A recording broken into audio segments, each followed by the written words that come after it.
nga ba di mababaon sa utang sa credit card? Yan po ang ating tatalakayan. Kasama po ang ating financial advisor na si Ninang Riza Muyot. Good morning mga kasambahay, good morning kuya, at sa lahat ng mga nasa studio. Nandito ulit ang inyong ninang upang sagutin ang mga tanong tungkol sa pagbabudget at pagninegosyo. Marami sa mga natanggap nating text ay tungkol sa credit card, gaya nitong isang tanong galing kay Marvin de los Reyes. 3 buwan na po akong nagki-credit card, kaso hindi ko po nababayaran ng buo ang bill ko every month. Napapansin ko na lumulobo po yung bill ko kahit hindi naman po ganun karami yung purchases ko. Ano pong dapat kong gawin para di ako malubog sa utang ko sa credit card?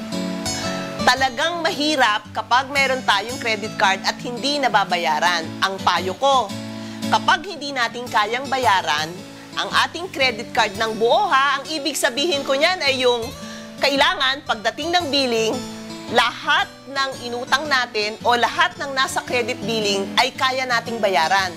Dahil pag hindi natin yan kayang bayaran, ang dapat ay putulin mo na ang iyong credit card. Huwag ka nang mag-credit card. Bakit? Kasi pag hindi natin nabayaran ang ating credit card o kahit may matiraman lang tayo, i-charge tayo ng interest ng mga bangko o kung saan yung credit card natin. At hindi lamang interest.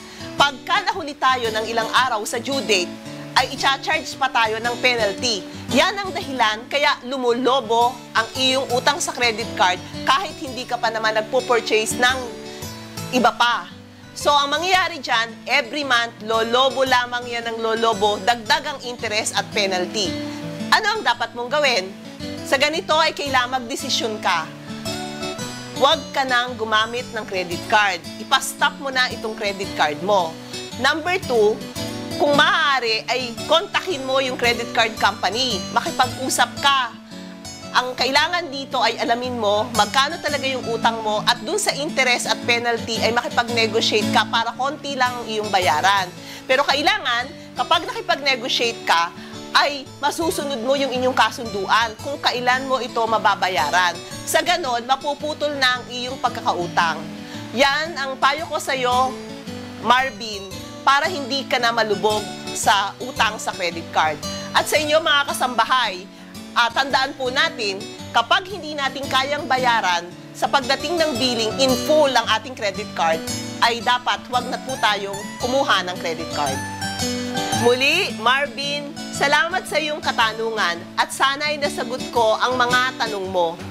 Hanggang sa susunod na Huwebes, ako po ang inyong Ninang Riza, nagpapaalala sa inyo, do not live beyond your means para hindi tayo mabaon sa utang.